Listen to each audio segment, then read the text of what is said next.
Bir otomobilin tekerleklerini motor değil uçak pervanesi döndürürse ne olur? Bir arabanın geri vitesi olmazsa park etmek için arkasından tutup elle mi çevirirsiniz? Ve bir tasarımcı direksiyonu neden aracın tam ortasına koyar? Bu videoda otomobil tarihinin en tuhaf 18 aracını göreceksiniz. Ama bir liste izlemeyeceksiniz. Çünkü bu araçların hiçbiri şaka olsun diye yapılmadı. Her biri ciddi bir mühendislik sorusuna verilmiş, fazlasıyla cesur bir cevaptı. İlk grubun ortak fikri şu: motorla tekerlek arasındaki her parça fazlalıktır. Marcel L bir uçak mühendisiydi ve otomobillere baktığında gereksiz bir yük görüyordu. Şanzıman, diferansiyel, aktarma mili hepsi ağırlıktı. Onun çözümü radikaldi. Tekerlekleri döndürmeyi tamamen bıraktı ve arabanın önüne bir uçak pervanesi taktı. Lea Elica'nın gövdesi tamamen ahşaptı. Ağırlığı 250 kilogramın altındaydı ve saatte 170 kilometreye çıkabiliyordu. Sorun şuydu: pervane koruma kafesi yoktu. Yağmurda fren tutmuyordu ve yayaların yanından geçmek ölümcüldü. Sadece 30 tane üretildi. William Stout da uçak tasarımcısıydı ve şunu sordu: bir otomobilin içi neden bir oturma odası olmasın? Stout, Scarab'da motoru arkaya aldı, aktarma milini kaldırdı ve tamamen düz bir taban elde etti. İçeride koltuklar hareket ediyor, bir masa açılıyordu. Bugün buna minivan diyoruz. Ama Scarab bunu minivan icat edilmeden 40 yıl önce yaptı. Fiyatı bir Cadillac'ın 2 katıydı. 9 tane satıldı. General Motors ise jet çağının ortasında şunu düşündü: uçaklar türbinle uçuyorsa arabalar neden türbinle gitmesin? Firebird bir otomobilden çok bir av uçağıydı. Kanatları, kuyruk dikey stabilizatörü ve tek kişilik kanopisi vardı. Gaz türbini 370 beygir üretiyor ama egzozu 650 dereceye ulaşıyordu. Arkanızdaki arabanın lastiklerini eritebilirdiniz. Yollara çıkması hiç düşünülmedi ve General Motors bu deneyi bırakmadı. 56'da 4 kişilik Firebird 2 geldi, 58'de ise 7 kanatlı, çift kanopili Firebird 3. Her biri bir öncekinden daha kullanılabilirdi ve her biri hala bir otomobilden çok bir uçaktı. İkinci grubun tek bir düşmanı vardı: hava. Bugatti gövdeyi elektron denen magnezyum alaşımından yaptı. Çelikten çok daha hafif. Ama bir sorun vardı: magnezyum kaynak sırasında tutuşuyordu. Çözüm, parçaları kaynatmak yerine perçinle birleştirmek. Ve o perçin sırası aracın tepesinde bir dikiş gibi uzandı. Bir üretim zorunluluğu otomobil tarihinin en tanınan tasarım detaylarından birine dönüştü. Norman Timms bir yarış mühendisiydi ve tek bir şeye takmıştı: pürüzsüzlük. Timms Special'ın gövdesinde tek bir çıkıntı, tek bir kapı kolu, düzgün bir ön ızgara bile yok. Bertone Bat ise Berlinetta Aerodinamica Technica demek. Bertone 3 yıl üst üste 3 araç yaptı ve her seferinde tek bir soruyu sordu: sürtünme katsayısını daha ne kadar düşürebiliriz? Bat 7 sadece 0,19'a indi. Bugünün elektrikli otomobillerinden bile düşük. Bedeli arkadan bakınca uzay gemisini andıran o kıvrık kuyruklardı. Üçüncü grup daha da cesurdu. Sürücünün yerini değiştirdiler. Tom Thayer da kabini tersine çevirdi. Gia Selen de sürücü tekerleklerin bile önünde oturuyordu.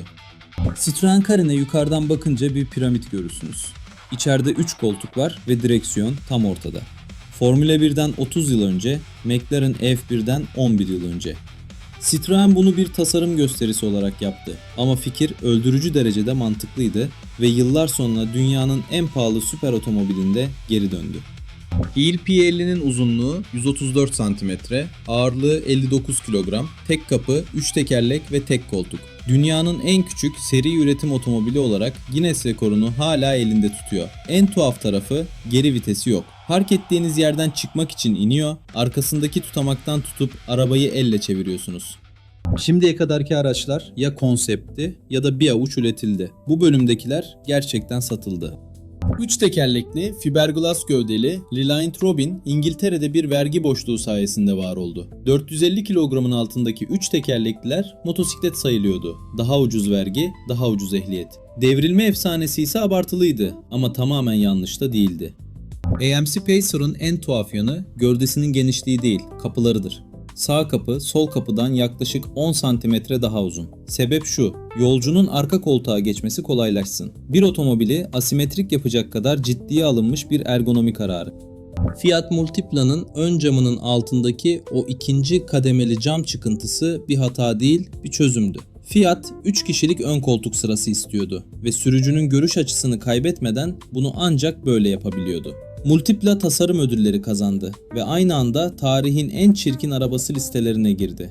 İkisi de doğru. 5. grup otomobilin en tartışılmaz parçasına dokundu. Pininfarina'nın Paolo Martini, Ferrari Modulo'nun yüksekliğini 93 santimetreye indirdi. 1000 masa kadar. Kapı yok. Tüm cam kanopi öne doğru kayarak açılıyor.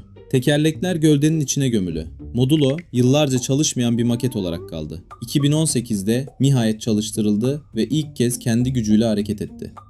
Audi RSQ, iRobot filmi için tasarlandı ve yönetmenin tek şartı vardı. 2035'te tekerlek olmasın. Audi tekerlek yerine küre koydu. Araç her yöne kayabiliyordu. Film aracı olmasına rağmen Audi bunu gerçek boyutta sürülebilir şekilde üretti. Nissan'ın sorusu şuydu: geri vites neden var? Cevap: çünkü araç dönemiyor. Nissan Pivo'da kabinin tamamı 360 derece dönüyor. Geri gitmek yerine kabini çeviriyor. İleri gidiyorsunuz. 3 tekerlek, cam bir küre ve içeride bir robot asistan. Peugeot Movie bir tasarım yarışmasını kazandı ve bu araçta tekerlekler dışarıda değil, kapıların içinde. Kapılar açıldığında tekerlekler de onunla birlikte dönüyor. Sadece 2 kişilik, tamamen elektrikli ve şehir içi için tasarlanmış. Son grup bugünden araç kendi kendine sürerken içeride ne yapacaksınız? Greenspeed Oasis'te ön camın altında gösterge panelinin olması gereken yerde bir sebze bahçesi var. İsviçreli Greenspeed'in fikri şu: araç otonom sürerken içerideki alan artık sürüşe ayrılmak zorunda değil. Turp yetiştirebilirsiniz. BMW Insight Future'da gösterge paneli yok. Yerine havada duran holografik bir arayüz var. Bu araçların ortak noktası tuhaf görünmeleri değil. Ortak noktaları şu: her biri herkesin doğru kabul ettiği bir şeyi sorgulamış. Pervane neden olmasın? Geri vites gerçekten gerekli mi? Direksiyon neden solda? Çoğu başarısız oldu. Ama Stop Scarab minivanı 40 yıl önceden gördü. Citroen Karin ortadan direksiyonu 30 yıl önce denedi. Bertone ise modern aerodinamiğin geleceğini çizdi. Yani bu araçlar yanlış değildi. Sadece erkendi. Sence hangisi zamanının en ötesindeydi? Yorumda yaz. Abone olmayı da unutma.